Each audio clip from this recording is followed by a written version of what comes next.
Gordon off the rails. Gordon was resting in a siding.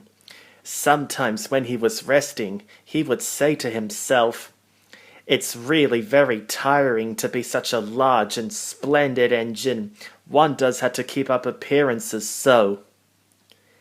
At that moment, Henry came by.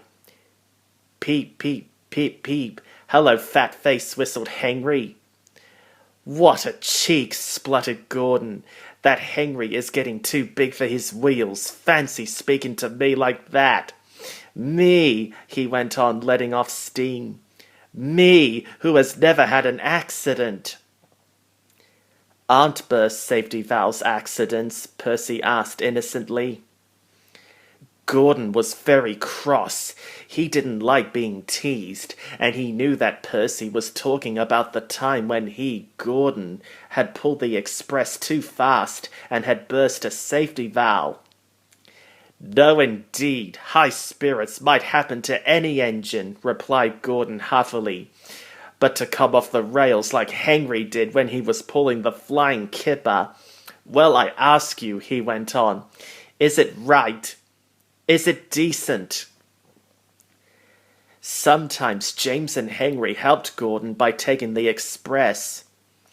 A few days later, it was Henry's turn. Gordon watched him getting ready.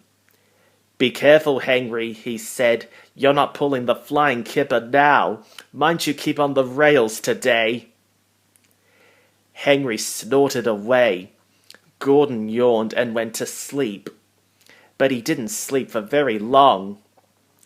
"Wake up, Gordon," said his driver. "A special train is coming in and we're to pull it." "Is it coaches or trucks?" asked Gordon sleepily. "Trucks," said his driver. "Trucks," said Gordon crossly. "Pah!" The men lit Gordon's fire and oiled him ready for the run. He needed to go on the turntable first so that he would be facing the right way. His fire was slow to start and wouldn't burn. They couldn't wait, so Edward was called to help Gordon to the turntable. I won't go, grumbled Gordon. Don't be silly, puffed Edward. At last Gordon was on the turntable. Edward was uncoupled and he backed away. Gordon's driver and fireman jumped down to turn him round. The movement had shaken Gordon's fire so that it was soon burning nicely. Gordon was cross and he didn't care what he did. He waited until the table was halfway round and then his chance came. I'll show them, he hissed. He moved slowly forward. He only meant to go a little way, just far enough to jam the turntable and stop it turning. But his plan was going wrong. He couldn't stop himself. He slithered and slipped off the rails, down the embankment and settled in a ditch. "Oosh!" Gordon hissed as his wheels churned the mud. "Get me out! Get me out!" "Not a hope," said his driver and fireman. "You're stuck, you silly great engine. Don't you understand that?" They telephoned the Fat Controller. He could see Gordon from his window. So, Gordon didn't want to take the special train of trucks and ran into a ditch. "What's that you say?" he said. "The special's waiting." "Well, tell Edward to take it, please. And Gordon... Oh, leave him where he is. We haven't time to bother with him now." So there was Gordon stuck in the ditch. Over on the other side, some little boys were chattering.